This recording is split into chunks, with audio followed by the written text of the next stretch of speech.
I read 423 books in 2025, so today I will be highlighting my top 25 favorite horror books of the year. If you don't know me, I'm Carrie, and I read a book a day to give you the best thriller, mystery, and horror book recommendations, so if you're into that, make sure to give me a follow. And if you don't believe me, trust that I'm confident enough in myself to not care, and I've proven myself enough.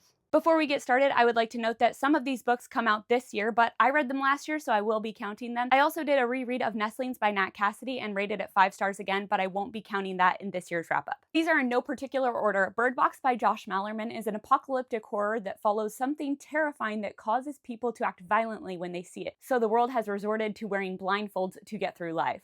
I'd also like to note that I also rated the sequel Mallory 5 stars. Shy Girl by Mia Ballard publishes on April 7th here in the US, and it follows a woman named Gia who is down on her luck and takes a job for a wealthy man doing something totally unconventional. This is best to go into mostly blind, but definitely check your trigger warnings if you need to. The Caretaker by Marcus Kliewer publishes on April 21st, and it follows Macy who takes a strange job on Craigslist house sitting for this woman with a lot of weird rules. It's only for a few days, but this job turns out to be way more than she could have ever imagined. Wake Up and Open Your Eyes by McLeod Chapman is an apocalyptic possession-style horror book where people are being possessed by the alt-right media and absolutely obliterating each other worldwide. An Evil Premise by T. Marie Vandelly follows Jewel, whose sister is a famous author and falls into a coma after a strange accident. Jewel is contacted and told that her sister Deidre needs to turn in her manuscript, but obviously she can't, so Jewel decides to finish the story because she is also an author, but the premise of the story hits way too close to home and the lines between fiction and reality start to blur. Darker Days by Olde Heuvelt follows the residents of Bird Street who seem to have it all because every November they experience darker days where they have to sacrifice one of their own to live in abundance for the rest of the year, but this year something goes terribly wrong. Nowhere by Allison Gunn follows the police chief of a small Appalachian town named Rachel who has returned to work after the loss of her son. An ominous force seems to be calling children to the forest, and it puts Rachel and her family in immediate danger. Nowhere Burning by Katrina Ward publishes on February 24th, and this follows 3 storylines about how an old movie star's supposed haunted property has turned into a sanctuary for runaway children.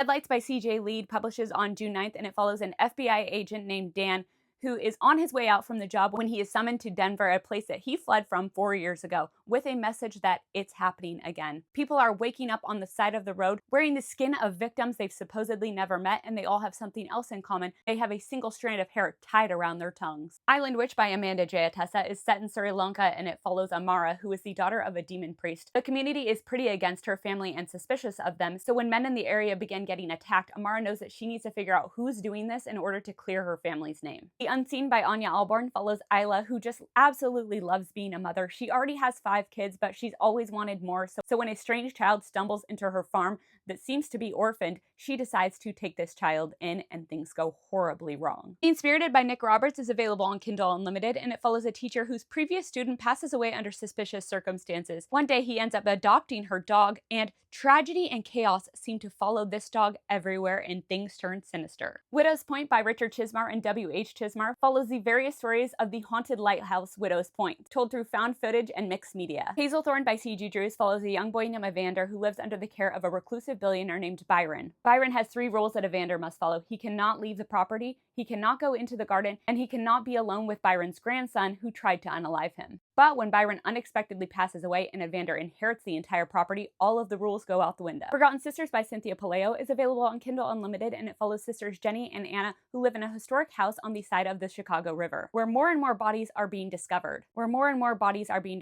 When Anna sparks up a friendship with a listener of her podcast, Jenny grows very wary and things go totally awry. How to Fake a Haunting by Christa Carmen is available on Kindle Unlimited, and it follows a mother named Lainey whose husband is dealing with some intense alcoholism and she needs out of the relationship, but she cannot just simply leave for reasons I will not say, so she and her friend Adelaide decide to fake a haunting in order to scare this man out of the house and get rid of him once and for all. 13 Months Haunted by Jimmy Giuliano follows Piper, who is a library clerk and takes a special interest in an outcast girl named Avery, whose mother seems to follow her everywhere and who is not allowed to use any electronics. What is going on with this child? Bat Eater and Other Names for Cora Zeng by Kylie Lee Baker is available on Kindle Unlimited. This follows Cora, who is a crime scene cleaner, who unfortunately witnessed her sister die right in front of her. She soon realizes that many of her cleans have something in common, that they are all the bodies of East Asian women, and that there may be a serial unaliver on the loose, while she is also preparing for the Hungry Ghost Festival where the gates of hell open. Saltbones by Jennifer Givhan follows Mal, who lives on the Mexicali borderlands that is absolutely ravaged by a climate crisis. There are girls going missing in the area, and Mal dives headfirst into an investigation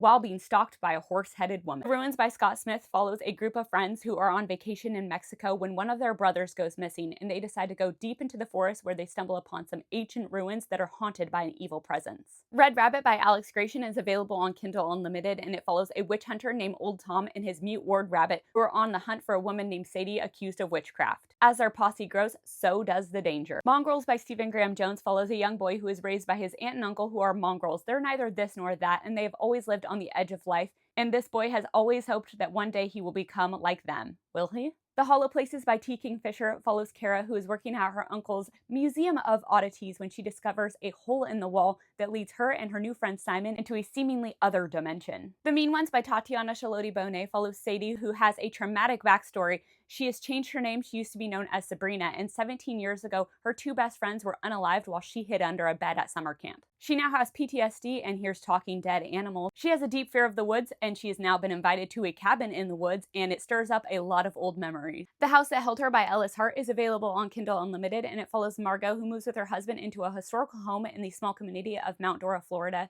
And there she discovers something sinister under the floorboards and dives headfirst into an investigation of this place, this house, and the people that once lived there. Thank you so much for watching. In the following days, I will be highlighting some honorable mention thriller and horror books, as well as some of my favorite reads that are not thriller, mystery, and horror, so stay tuned. And please leave me a comment and let me know all of your favorite horror books that you read in 2025.